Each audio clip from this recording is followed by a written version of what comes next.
আমিন। এই মাসের নির্ধারিত কয়েকটি রোজা আছে,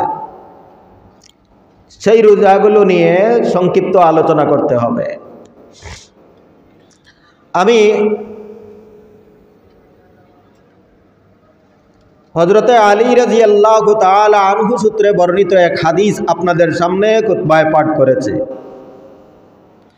রাসূল করিম সাল্লাল্লাহু আলাইহি ওয়াসাল্লাম বলেন যে ইজা কানাত লাইলাতুন নিসফে মিন শাবান ফাকুমু লাইলাহা ওয়াসুমু ইয়াওমাহা, যখন শাবানের 15তম রাত্রি চলে আসে তখন তোমরা রাত্রিবেলায় জাগরণ করো, নামাজ পড়ো, ইবাদত করো, আর দিনের বেলায় রোজা রাখো।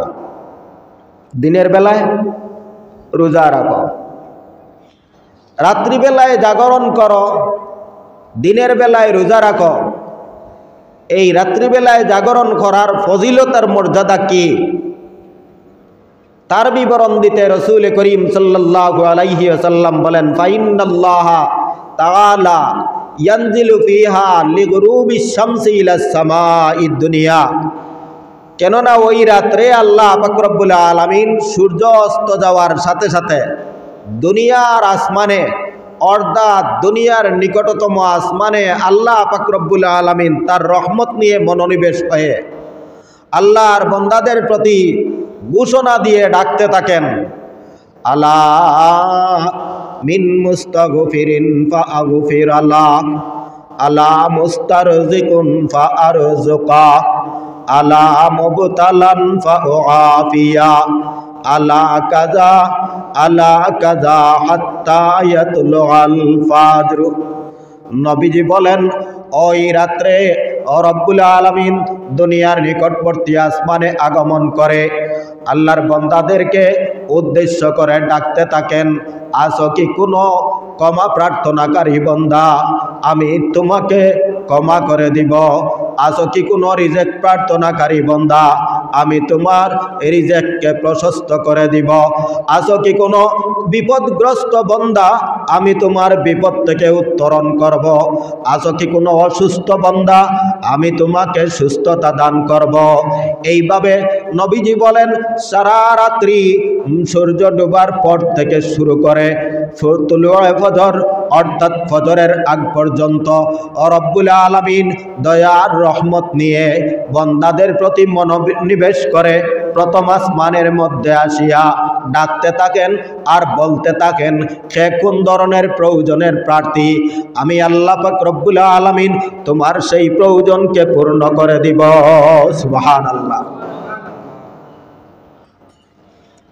এই কারণে রাসূল করিম সাল্লাল্লাহু আলাইহি ওয়াসাল্লাম বলেন ইজা কানাত লাইলাতুন নিসফে মিন শাবান ফাকুমু লাইলাহা ওয়াসুমু ইয়াওমাহা, যখন শাবানের অর্ধতম রাত্রি, শাবানের 15তম রাত্রি তোমাদের কাছে চলে আসে তখন রাত্রিবেলায় জাগরণ করো, ইবাদত করো, নামাজ পড়ো, তাসবিহ পড়ো, তাহলিল করো, আল্লাহ পাক রব্বুল আলামিনের তাহমিদ বয়ান করো, কোরআন তিলাওয়াত করো, নফল ইবাদত করো, করতেই থাকো আর আল্লাহর কাছে বেশি বেশি করে প্রার্থনা করতে থাকো। কারণ ওই রাত্রে রব্বুল আলামিন যে প্রার্থনা করবে আল্লাহ তার বিশেষ রহমত নিয়ে মনোযোগী হয়ে থাকেন, এই জন্য বান্দার প্রত্যেকটা চাওয়া পাওয়াকে পূরণ করে দিয়ে থাকেন। সুবহানাল্লাহ। ইজা কানাত লাইলাতুন নিসফে মিন শাবান ফাকুমু লাইলাহা ওয়াসুমু ইয়াওমাহা ফাইন্নাল্লাহা তাআলা ইয়ানজিলু ফিহা লিগুরুবিশ শামসি ইলাস সামাঈদ দুনিয়া ফায়াকুলু আলা মিন মুস্তাগফিরিন ফাআগফির আলাহ, আলা মুস্তারজিকুন ফাআরজুকা, আলা মুবতালান ফাউআফিয়া, আলা কাযা হাত্তা ইয়াতলুআল ফাজর। রব্বুল আলামিন দুনিয়ার আসমানে, দুনিয়ার আকাশে আগমন করে রহমত সহ মনোনিবেশ করে বান্দাদেরকে আহ্বান করতে থাকেন, ও আমার গুনাহগার বান্দা, তুমি তোমার গুনার জন্য আমার কাছে ক্ষমা প্রার্থনা করো, আমি রব্বুল আলামিন তোমার জীবনের সমস্ত গুনাহ ক্ষমা করে দিব।